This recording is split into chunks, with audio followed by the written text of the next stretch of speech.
ഫിഗ്മയിലെ beginners ആയിട്ടുള്ളവർക്ക് വേണ്ടിയുള്ള 3 hacks നിങ്ങൾക്ക് ഈ വീഡിയോയിൽ കാണാം. ഇപ്പം നമ്മൾ ഒരു മൊബൈൽ ആപ്പോ ഒരു വെബ്സൈറ്റോ ഇ-കൊമേഴ്സ് വെബ്സൈറ്റൊക്കെ ഡിസൈൻ ചെയ്യുന്ന സമയത്ത് നമ്മൾ ഒരുപാട് സ്ക്രീൻസ് അല്ലെങ്കിൽ പേജസ് നമ്മൾ ഡിസൈൻ ചെയ്യും.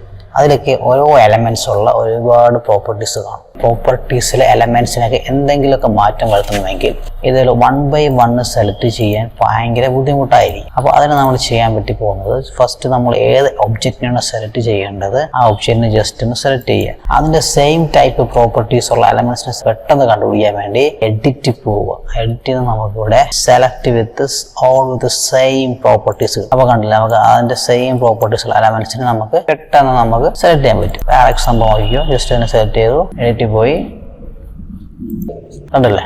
ഇത് തന്നെ നമുക്ക് ടെക്സ്റ്റിന് വർക്ക് ചെയ്യാൻ പറ്റും. ടെക്സ്റ്റ് സെലക്ട് ചെയ്യുക, എഡിറ്റ് പോവുക, സെയിം ഫോണ്ട് നമുക്ക് ഏതൊന്ന് കൊടുക്കുക. ഞാൻ സെയിം ഫോണ്ടാണ് കൊടുത്തിരിക്കുന്നത്, കണ്ടില്ലേ, അതെല്ലാം സെലക്ട് ആയോ. ഓക്കെ, അടുത്തൊരു ടിപ്പ് എന്ന് വെച്ച് കഴിഞ്ഞാൽ നമ്മൾ കൂടുതലും നമ്മൾ ഡിസൈൻ ചെയ്യുന്ന സമയത്ത് പല ഇമേജിൻ്റെ മുകളിൽ നമ്മൾ ഇതുപോലെ ടെക്സ്റ്റ് കൊണ്ട് വയ്ക്കാറുണ്ടല്ലേ. ഈ ടെക്സ്റ്റ് അധികം വിസിബിൾ ആയിരിക്കത്തില്ല. അപ്പോൾ ഇതിന് വിസിബിൾ ആക്കാൻ വേണ്ടി ഒരു എളുപ്പ വഴിയാണ്. അപ്പോൾ ഇതിന് എളുപ്പ വഴി എന്ന് വെച്ച് കഴിഞ്ഞാൽ ഇതിനെ ഡ്യൂപ്ലിക്കേറ്റ് എടുക്കുകയാണ്.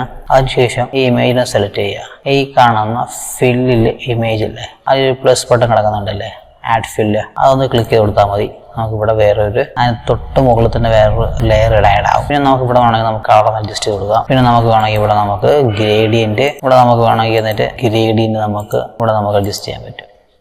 ഗ്രേഡിയൻറ്റിൻ്റെ ഡെപ്തും കാര്യങ്ങളും നമുക്ക് അഡ്ജസ്റ്റ് ചെയ്യാൻ പറ്റും. ഇത്രയും നമ്മളിവിടെ വേറൊരു റെക്റ്റാങ്കിൾ ലെയർ ഇതിൻ്റെ മുകളിൽ ക്രിയേറ്റ് ചെയ്യാതെയാണ് നമ്മൾ ഇത്രയും കാര്യങ്ങൾ ഇതിൽ ചെയ്തത്.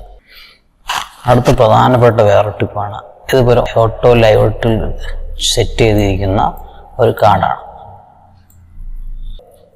അപ്പോൾ ഈ ഒരു കാർഡിൻ്റെ അകത്ത് വേറൊരു ഒബ്ജക്റ്റിനെ നമുക്ക് കൊണ്ടുവരുന്ന സമയത്ത് അത് ഓട്ടോ ലേഔട്ടിൽ സെറ്റ് ചെയ്തതുകൊണ്ട് തന്നെ നമുക്കത് കറക്റ്റ് നമുക്ക് എവിടെയാണോ സെറ്റ് ചെയ്യണമെന്ന് വെച്ചാൽ അങ്ങനെ നമുക്ക് സെറ്റ് ചെയ്യാൻ കഴിയത്തില്ല. ഇതുപോലെ അത് അങ്ങോട്ടും ഇങ്ങോട്ടും മാറിക്കളിക്കും. അങ്ങനെ ചെയ്യാൻ വേണ്ടിയുള്ള ഒരു പ്രധാനപ്പെട്ട ഒരു ടിപ്പാണ്. ജസ്റ്റ് ഈ ഒബ്ജക്റ്റ് സെലക്ട് ചെയ്യുക, ശേഷം ജസ്റ്റ് ഡ്രാഗ് ചെയ്തതിന് ശേഷം സ്പേസ് ക്ലിക്ക് ചെയ്യുക. എന്നിട്ട് നോക്കിയാൽ നമുക്ക് എവിടെ വേണോ അതിനെ കൊണ്ടിടാം. അവിടെ ഇനി ഓട്ടോ ലേഔട്ട് അപ്ലൈ ആകത്തില്ല.